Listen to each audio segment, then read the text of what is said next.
tahu sumber hidup kita, sumber kasih yang besar ada di dalam kita. Amin. Kiri kanan, semangat beribadah. Semangat. Kita bersyukur hari ini kembali ada di rumah Tuhan. Dan saya bersyukur juga untuk kesempatan yang diberikan Bapak Ibu Gembala. Ini pertama kali saya boleh melayani di tempat ini. Dan saya mau memperkenalkan diri dulu. Nama saya Pendeta Suryani atau biasa dipanggil Suli. Saya menggembalakan Gereja Betel Indonesia juga, GBI Ancol Baru Selatan atau dekat Sunter. Jadi nanti kalau ada yang ke Ancol, ada yang ke Sunter, udah kenal wajah saya, bisa tegur saya kalau ketemu, saya ajak ngopi-ngopi. Amin. Ya, saya datang bersama dengan mantan pacar saya.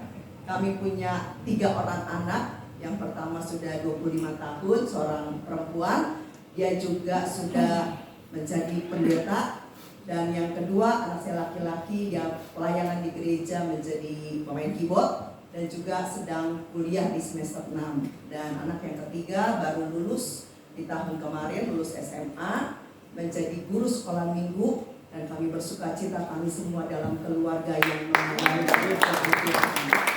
Banyak orang berkata, ngapain sih capek-capek melayani gitu, ngapain sih keluarga juga melayani.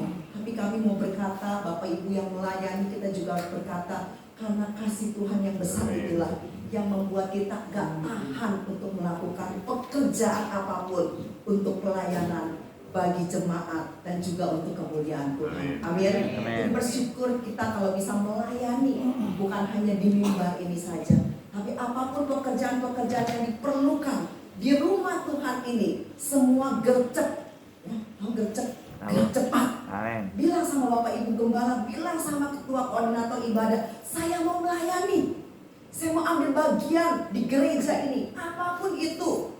Sebab saya merasakan kasih Tuhan yang besar. Yesus Kristus adalah sumber kasih sejati kita. Ini yang menjadi tema sore hari ini yang diberikan kepada saya. Dan saya tahu bahwa setiap kita sudah mengalami kasih Tuhan. Bahkan kalau orang-orang dunia beberapa hari lagi merayakan atau memperingati hari kasih sayang, kita udah duluan. Amin. Amin. Amin. Kita duluan sudah menerima kasih Tuhan yang begitu sempurna. Kalau bukan karena kasih Tuhan, suami istri gak bisa duduk bareng di sini untuk ibadah. Kalau bukan karena kasih Tuhan, gak ada orang yang melayani. Kalau bukan karena kasih Tuhan, kita gak bisa berdamai dengan orang-orang di sekitar kita. Tapi karena kasih Kristus yang sempurna itu menyempurnakan hidup kita. Amin. Kita buka kitab kita dari 1 Yohanes pasal yang keempat. 1 Yohanes pasal yang keempat, ayat yang ke-9. 1 Yohanes 4 ayat 9. Satu ayat kita baca sama-sama ya, dengan suara yang lantang dan sampai kita sendiri terdengar firman Tuhan ini. 1, 2, 3. Dalam hal inilah kasih Allah dinyatakan di tengah-tengah kita, yaitu bahwa Allah telah mengutus anaknya yang tunggal ke dalam dunia supaya kita hidup olehnya. Katakan amin. Jadi dalam hal inilah, hal apa? Ketika Tuhan sudah hadir di dunia, kehadirannya di dunia ada dalam rencana yang besar. Rencana Tuhan atas setiap kehidupan kita. Dia ingin setiap kita memperoleh hidup yang kekal. Dia ingin kita hidup di dalamnya. Dan dia ingin di dunia ini kita boleh mengejar kehadirannya. Kita boleh mengejar pribadinya. Lewat kita beribadah, lewat kita berkomunitas, lewat kita bergaul, lewat kita bekerja, lewat kita berkeluarga. Dalam segala aktivitas kita, Allah harus nyata dalam hidup kita. Bagaimana caranya kita bisa melihat, atau bagaimana caranya Tuhan bisa membuktikan kepada kita bahwa Yesus Kristus adalah sumber kasih yang sejati buat kita. Buktinya adalah yang pertama, Yesus Kristus hadir di dunia dengan satu tujuan, menyelamatkan kita semua. Amin. Amin. Dia ingin setiap jiwa kita tidak binasa. Dia ingin jiwa kita memperoleh hidup yang baik di dunia ini. Tapi dengan pelatihan-pelatihan yang Tuhan izinkan terjadi dalam hidup kita. Apa latihannya? Ya masalah, pergumulan, sakit, penyakit, apapun yang ada di depan kita, itu semua adalah ujian dan tantangan yang harus kita lewati. Amen. Sama seperti seorang pendaki gunung, dia akan mempersiapkan perlengkapan yang akan dibawa untuk naik gunung. Di tasnya, di ranselnya, dia akan bawa bekal makanan. Dia akan bawa mungkin perlengkapan-perlengkapan kalau ada binatang buas, kalau ada sungai yang harus dilalui agak besar, dia akan mempersiapkan tali mungkin, dia akan mempersiapkan perlengkapan baju dan hal sebagainya. Kenapa? Karena untuk naik ke puncak gunung butuh waktu. Gak mungkin hanya beberapa menit sudah sampai. Dia harus mendaki pelan-pelan, membutuhkan tenaga. Dia harus naik ke atas. Dan dengan pelan-pelan dia harus mendaki. Dan kalau ada batu besar, dia harus melewati jalan lain. Kalau ada air yang tinggi, ya, dia harus lewat jalan yang lain. Supaya dia bisa meneruskan perjalanannya mendaki sampai ke puncak gunung. Waktu di tengah jalan, rasanya udah mulai capek. Udah mulai lapar.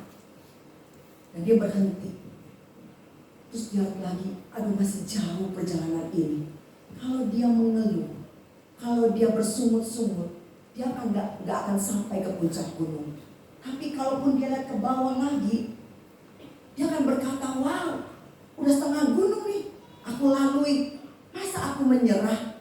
Wah, udah setengah gunung lagi, kalau aku turun sama capeknya. Jadi lebih baik aku putuskan, aku terus mendaki sampai ke puncak gunung. Amen. Dia makan, dia minum, dia istirahat, lalu dia meneruskan kembali mendaki sampai ke puncak gunung. Pelan-pelan dengan sisa tenaga yang ada, dia berusaha, dia berjuang. Dan ketika dia sampai ke puncak gunung yang menjadi tujuannya, dia boleh berkata, luar biasa kekuatan, bahkan apa yang dibekalinya, semua perlengkapan yang dibawanya, tidak kurang suatu apapun. Lelah iya, capek iya, lapar iya, haus iya.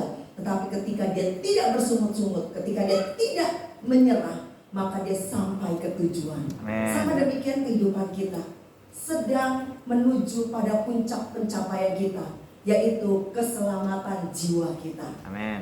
Kita harus yakin bahwa hidup kita harus menerima keselamatan dari Tuhan. Karena untuk itulah kita dipanggil. Bapak Ibu ada di tempat ini dengan satu tujuan. Bapak Ibu sudah menerima kasih Kristus, kasih yang sejati, kasih yang sempurna. Sumber kasih itu ada di dalam kita. Sehingga jangan sia-siakan kesempatan keselamatan yang Tuhan beri. Karena ada banyak orang yang merindukan keselamatan seperti ini. Keselamatan bisa hilang kalau kita berhenti di tengah jalan, seperti seorang pendaki yang di tengah-tengah lalu bersungut-sungut, lalu marah-marah, lalu kesel, dia akan turun kembali. Tapi kalau dia punya tekad, aku harus berjuang sampai tujuanku tercapai, aku baru berhenti. Demikian pun kehidupan kita sebagai anak Tuhan. Kita harus punya tekad yang kuat, tekad yang teguh, tentunya tidak dengan kekuatan kita. Kita harus berkata, aku harus terus sampai pada keselamatan yang Tuhan berikan. Amin. Amin. Saya terlahir bukan dari pribadi keluarga yang ada dalam keluarga Kristen. Waktu saya lahir, mama papa saya itu menyembah penyembahan berhala. Waktu saya lahir, mereka membawa kepada seseorang dan orang ini berkata, wah, anak kamu ini luar biasa, dia bilang. Ada dewa yang mengikutinya. Wih, kalau orang tua dibilang begitu, seneng ya. Terus dia bilang begini, anak ini jaga baik-baik. Jangan sampai dia punya keyakinan yang lain. Dia harus terus kamu jaga. Sehingga ketika saya beranjak balita, ya, terus sekolah TK, mama saya itu sangat menjaga saya dan percaya bahwa saya ini anak titipan dewa. Waktu saya berusia ya sekitar 5 tahun lebih, saya itu sering sakit. Sakitnya itu terus menerus. Entah sakit apa, mama saya juga gak ngerti. Setiap saya sekolah, waktu TK, 2 hari sekolah, 3 hari nggak sekolah. 3 hari nggak sekolah, nanti 4 hari sekolah. Jadi lebih banyak, lebih sering saya tidak masuk sekolah daripada saya sekolah. Lalu semakin saya besar sampai saya SD, saya berpikir begini, katanya saya anak dewa, kok saya sakit terus? Katanya saya anak yang luar biasa, tapi kok saya sering gak sekolah? Satu hari ketika saya pergi ke sekolah, saya melihat teman-teman saya masuk ke sebuah gereja. Lalu saya ikut teman saya masuk. Waktu saya masuk ke sebuah gereja, saya merasakan satu kedamaian yang luar biasa. Dan pulang dari gereja itu, waktu pulang ke rumah saya bilang begini sama mama papa saya mau ke gereja, Ma. Saya pikir mereka akan mengizinkan saya. Ternyata enggak.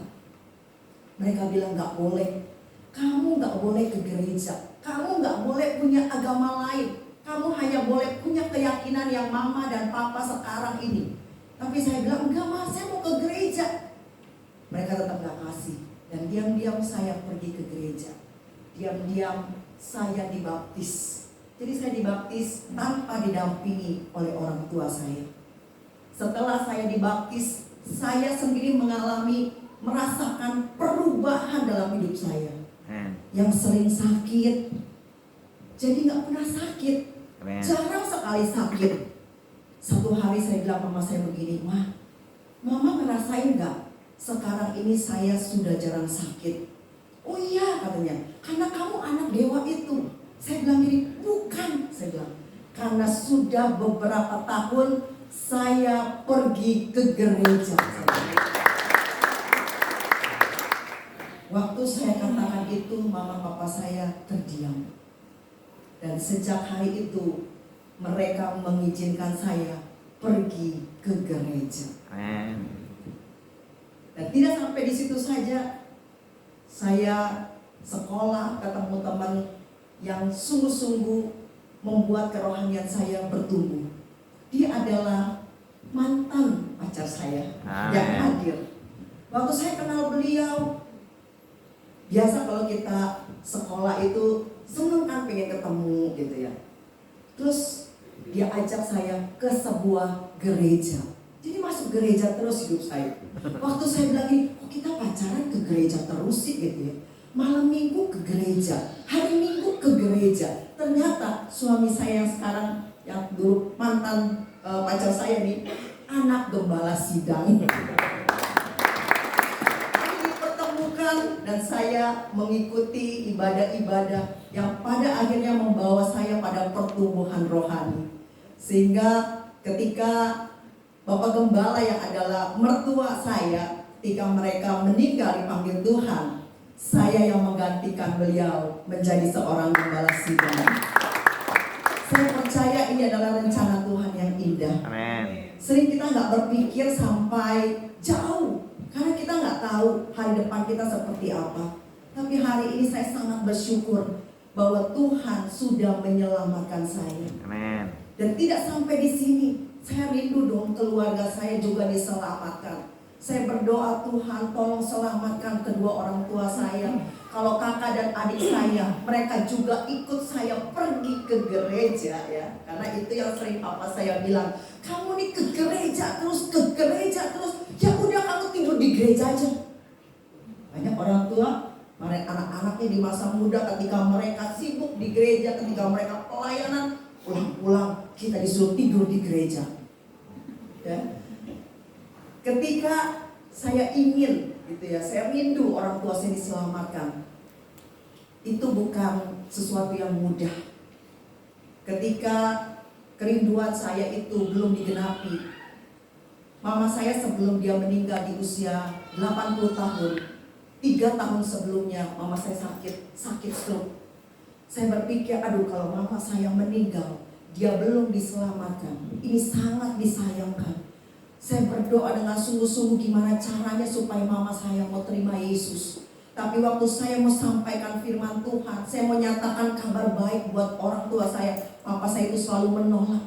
Dia bilang, jangan, biarkan mamamu dengan kepercayaan yang sekarang.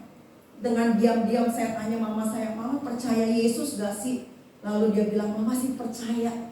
Lalu saya bilang, Pak, jangan buat keputusan mama itu ada pada papa. Dia ini adalah jiwa yang Tuhan mau selamatkan. Saya sampai ngomong begitu sama papa, sampai akhirnya papa saya mengizinkan mama saya dibaptis. Dan puji Tuhan, sebelum dia meninggal, dia sudah terima Yesus. Dia sudah diselamatkan.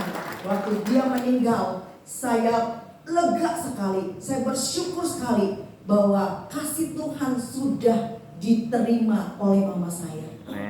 Dan satu lagi yang saya pikir, papa saya kapan diselamatkan? Karena dia begitu keras, karena dia begitu menutup hatinya untuk kebenaran firman Tuhan.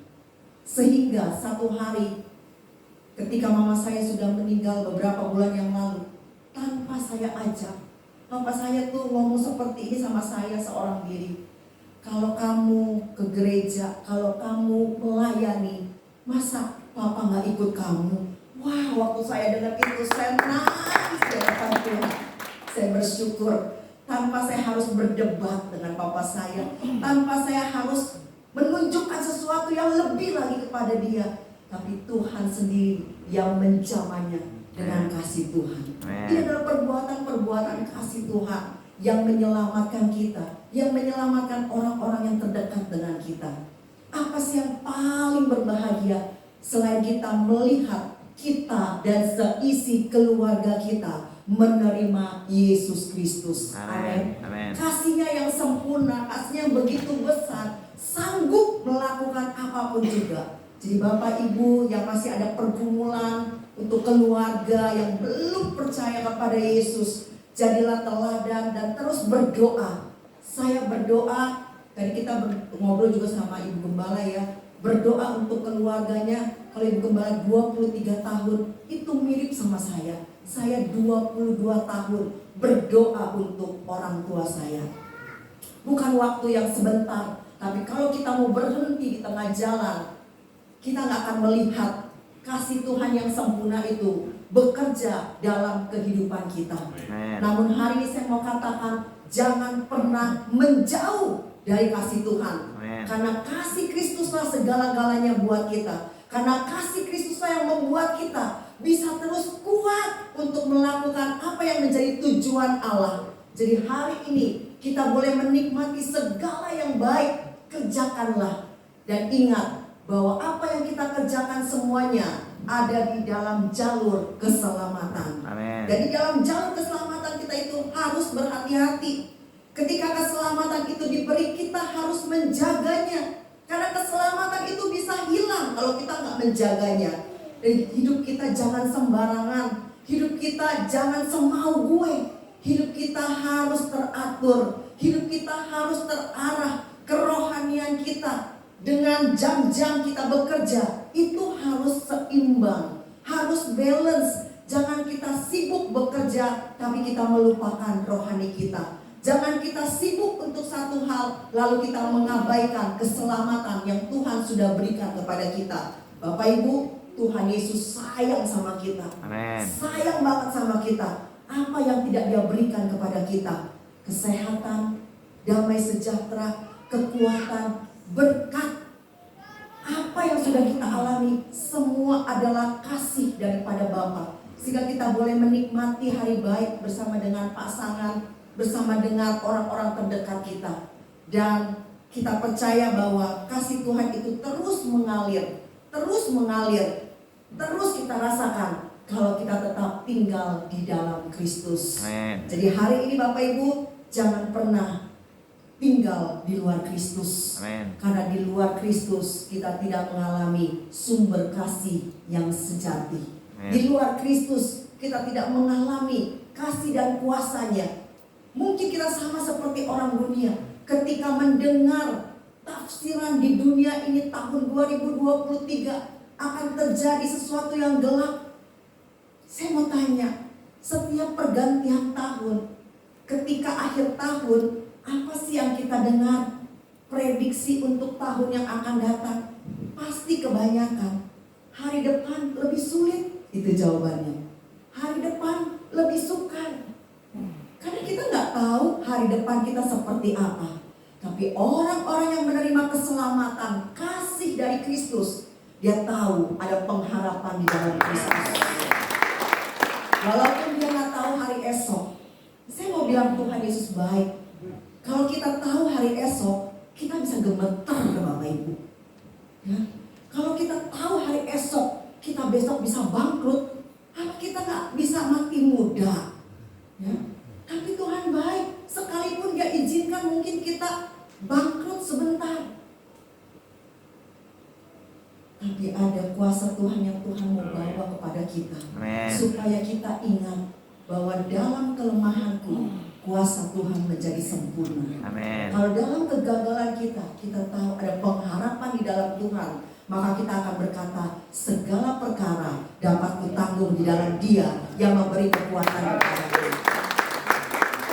Dalam satu arena pertandingan tinju beberapa tahun yang lalu, ada sepasang pemain yang bertinju. Pasti kalau bapak-bapak mungkin yang ikutin tinju pasti tahu nih. Ya, ada pemain yang namanya Mike Tyson dan Evander Holyfield. Waktu mereka bertanding, waktu mereka mulai tinju gitu ya. Si Mike Tyson ini gigit telinganya Evander Holyfield. Kaget ya, waduh ini pertandingan tinju apa gigit menggigit gitu. Tinju kok kupingnya digigit. Tapi Evander Holyfield di ring itu gak membalas. Bisa gak dia gigit lagi? Bisa, gak apa-apa, aku didiskualifikasi. Yang penting udah gue balas, udah digigit lagi. Tapi Evander tidak melakukan itu. Lalu pertandingan itu di stop. Dan sudah pasti Mike Tyson yang didiskualifikasi. Mereka keluar dari ring, diwawancara Evander. Kok Anda bisa tenang sih? Anda kan digigit telinganya tadi. Kenapa Anda gak balas? Lalu Evander Holyfield dengan tenang dia berkata, sambil dia membuka jubahnya, ada tulisan Filipi 4:13, segala perkara dapat kutanggung di dalam Dia yang memberi kekuatan kepadaku. Orang yang memiliki kasih Kristus di dalam hidupnya, dia bisa menguasai keadaan. Amen. Mungkin dia bisa membalas, tapi ada penguasaan diri, ada buah roh di dalam hidupnya, sehingga dia gak mau membalas apa yang orang lain lakukan kepada dia. Sehingga menjadi satu kesaksian yang luar biasa. Evander berkata, kalaupun aku menang, aku bersyukur kepada Tuhan. Kalaupun aku kalah, aku tahu aku tidak patah pengharapan. Amen. Sebab ketika di pertandingan yang berikutnya, Evander Holyfield kalah. Waktu dia kalah, dia gak marah. Dia berkata, saya tahu dalam kelemahan saya belajar tetap ada pengharapan di dalam Amen. Tuhan. Wow, keren banget Bapak Ibu. Ketika Anda sedang ada dalam kegagalan, ketika Anda sedang dalam kesulitan, ketika engkau melihat kayaknya gelap, gak ada jalan terbuka, gak ada pintu yang terbuka. Gimana usaha saya yang baru, gimana rencana saya yang baru, gimana saya baru lulus gak bisa kuliah, gak ada pekerjaan, gimana hari esok.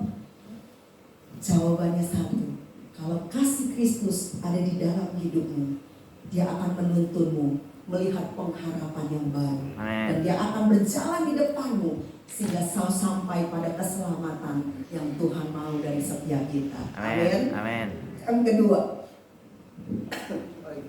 Yang kedua, apa bukti Yesus Kristus adalah kasih yang sejati bagi kita?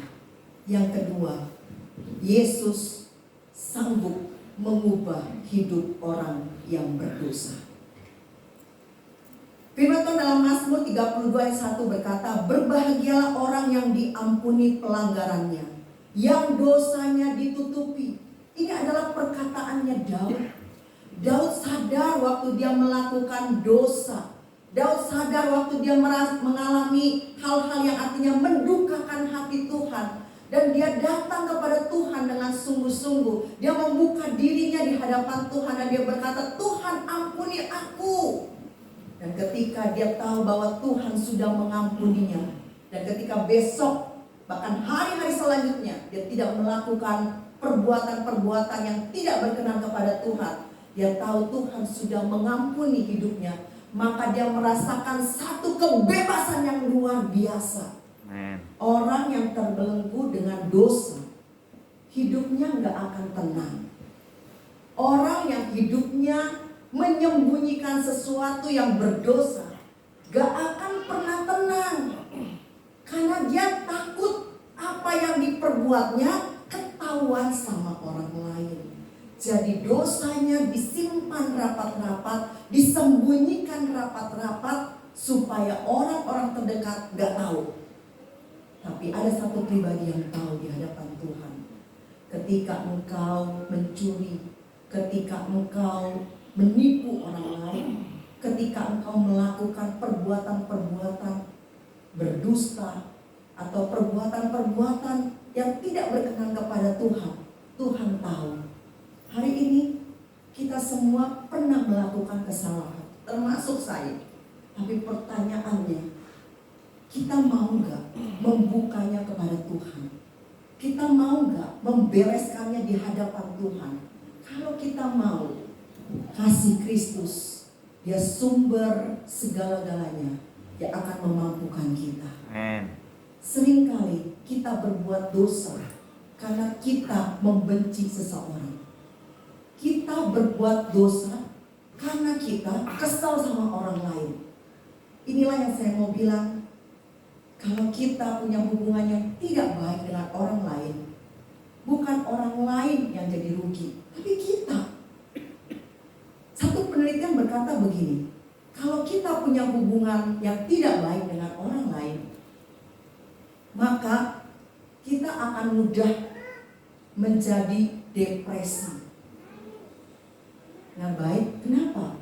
Karena waktu kita gak suka sama orang, kita simpan kekesalan, kita jengkel. Sehingga ketika kita marah sama orang, akhirnya kita berbuat dosa. Kenapa? Karena kita mutukin orang itu dengan mulut kita. Kita marah di hati kita, sampai kita berpikiran jahat. Gimana caranya saya balas dendam supaya saya puas. Tapi sebelum tinggalkan ruangan ini Bapak Ibu, ada kesempatan sore hari ini untuk Bapak Ibu membereskan hati, membereskan pikiran, membereskan seluruh hal-hal yang jahat yang sudah Anda reka-rekakan. Untuk suamimu, untuk istrimu, untuk orang-orang di sekitarmu. Pastikan pulang dari tempat ini kau mengalami perubahan yang baru, bebas dari segala dosa dan pelanggaran. Amen. Kalaupun itu ada, datang sama Tuhan, menyesal sama Tuhan. Jangan sampai ada yang tersembunyi. Jangan sampai di tempat ini ada suami yang menyembunyikan sesuatu dari istrinya. Jangan sampai terjadi perselingkuhan di tempat ini. Jangan sampai terjadi sesuatu yang jahat dari mulut kita. Jangan sampai ada hal-hal yang lebih jahat lagi. Hari ini bereskan di hadapan Tuhan sebelum kita pulang. Karena kita tahu kasih Kristus yang sempurna itu sanggup menjamah kita, membuat kita berani mengakuinya sore hari ini. Beranikah Bapak Ibu Saudara mengakui segala kesalahanmu? Amen. Dalam Alkitab ada seorang perempuan. Saat itu Yesus harusnya pergi ke Yerusalem, tapi Yesus sengaja lewat Samaria. Dikatakan di kitab Yohanes itu, nanti Bapak Ibu baca ya, Yesus sengaja. Berarti ketika Yesus sengaja, itu artinya Yesus tahu ada sesuatu yang dia mau tuju, ada sesuatu yang mau dia buat, ada sesuatu mujizat yang akan dikerjakannya. Lalu dia bertemu dengan seorang perempuan Samaria. Dia mulai ngajak bicara dengan perempuan itu, dengan minta air. Lama-kelamaan perempuan ini merasa kok ada satu yang berbeda ketika dia bicara dengan orang tersebut.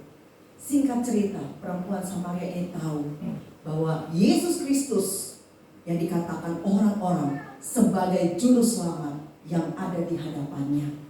Bahkan ketika perempuan ini mengatakan dengan jujur bahwa dia punya 5 suami, lalu Yesus bilang, 5-5-nya itu juga bukan suamimu. Dan pada akhirnya perempuan Samaria ini ngaku, dia gak malu segala keberadaan dirinya di hadapan Yesus Kristus.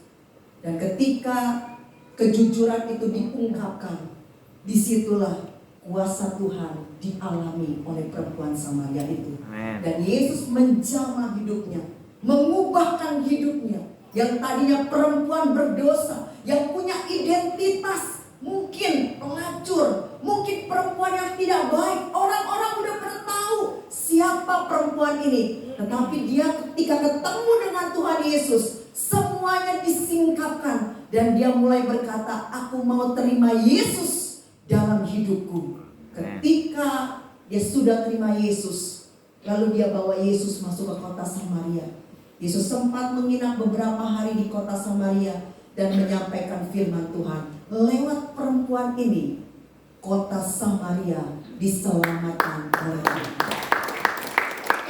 Bapak Ibu, mungkin ada yang berkata, aku ini orang yang sudah sangat berdosa. Mungkin gak layak lagi untuk melakukan sesuatu untuk Tuhan.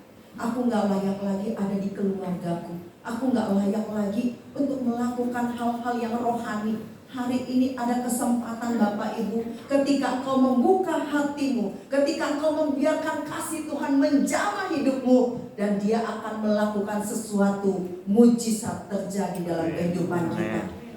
Bagi Tuhan gak ada yang mustahil Bapak Ibu. Kalau kita mau menyerahkan hidup kita dengan sungguh-sungguh, tidak ada perkara yang mustahil, tidak ada perkara yang tidak mungkin. Semua menjadi mungkin kalau kita mengandalkan Tuhan dengan sungguh-sungguh. Hari ini 2 poin ini menjadi satu pelajaran buat kita semua, bahwa kasih Kristus, sumber yang sejati, kita mau undang dalam hati kita. Amin. Dalam setiap pekerjaan kita, dalam setiap kesusahan dan kesulitan kita, mungkin kita banyak pergumulan, tapi kita harus ingat kasih Tuhan yang memampukan kita untuk melewati hari lepas hari. Mungkin kau sedang mengalami pergumulan untuk anak-anakmu, mungkin kau sedang bergumul untuk suamimu, engkau sedang bergumul untuk orang tuamu, kau bergumul untuk istrimu. Datang di hadapan Tuhan dengan kerendahan hati dan katakan, Roh Kudus, tolong aku supaya aku tetap ada dalam rencana keselamatan Tuhan. Amen. Dan Tuhan mengubah seluruh hidupku. Amin. Hari ini kita akan menerima sesuatu yang baru, dan siapkan hati. Tuhan mau mengurapi kita. Amen. Tuhan mau menjamah kita. Amen. Dan Tuhan mau memberikan berkat yang baru, berkat pengurapan kepada setiap kita. Amen. Oleh karenanya, biarlah setiap kita boleh terus hidup dalam kasih Tuhan. Gimana caranya kita hidup dalam kasih Tuhan? Yang pertama, pastikan bahwa kita harus tetap ada dalam komunitas rohani. Amen. Saya percaya ini adalah tempat komunitas rohani. Dan engkau bisa memilih teman-teman. Engkau bisa mempercayakan sesuatu kepada hamba-hamba Tuhan di tempat ini, untuk engkau minta supaya bisa bertumbuh secara rohani. Amen. Tanpa komunitas rohani, tanpa komunitas yang benar, tanpa dukungan hamba-hamba Tuhan, kita sangat mudah lemah. Oleh karenanya, ayo supaya kita bisa menerima kasih Tuhan walaupun kita nggak tahu caranya, datang kepada hamba-hamba Tuhan, masuk dalam komunitas supaya kita membiasakan diri untuk hidup dalam kerohanian. Jangan kita berkata, aduh biarlah hidup, gak usah rohani banget, rohana setengah, rohani setengah. Gak, karena Alkitab bilang, orang yang bimbang, dia seperti gelombang laut, dan dia tidak akan pernah mendapat apa-apa. Rugi Bapak Ibu kalau ikut Yesus setengah-setengah. Rugi kalau kita gak menikmati berkat-berkat Tuhan yang sudah disediakan. Rugi kalau kita gak mengalami kuasa dan kasih Kristus. Jadi hari ini gimana caranya supaya dapat lebih dekat lagi dengan kasih Kristus? Gimana caranya supaya saya mendapatkan kasih Kristus yang sungguh-sungguh dalam hidup kita? Selain kita ada dalam komunitas, kita harus jaga hidup kita setiap hari. Bapak Ibu, kita Bapak Gembala gak bisa jaga kehidupan jemaat. Semua gak bisa. Bisa teler nanti Bapak Gembala, satu-satu dijagain, ya udah kayak security. Tapi kita yang harus menjaga diri kita. Suami gak bisa menjaga istri, istri gak bisa menjaga suami. Tapi kita mau serahkan kepada Tuhan. Tuhan mampukan saya supaya saya bisa menjaga hidup saya menjadi manusia yang benar, menjadi pribadi yang kudus, menjadi pribadi yang tidak bercela di hadapan Tuhan, sehingga saya kuat di dalam Tuhan, Amen. sehingga saya mampu melihat kebesaran Tuhan, sehingga saya bisa percaya pengharapan di dalam Tuhan tidak pernah mengecewakan. Amen. Hari ini apapun yang menjadi pergumulan kita, ayo kembali yuk kepada kasih Kristus. Amen. Karena Yesus adalah sumber kasih yang sejati bagi kita, yang akan terus mengubah hidup kita. Lewat masalah, lewat pergumulan, Tuhan terus melatih kita supaya kuat lewat pergumulan, lewat masalah. Dan Tuhan terus mengasah kita satu dengan yang lain supaya kasih kita dimurnikan, supaya kita dapat mengalami kasih persaudaraan yang Tuhan berikan kepada kita. Amen. Jadi peliharalah kasih Kristus yang sudah diberikan kepada kita sampai Tuhan Yesus datang, kita tetap berada di dalam jalannya. Amin. Mari kita bangkit berdiri.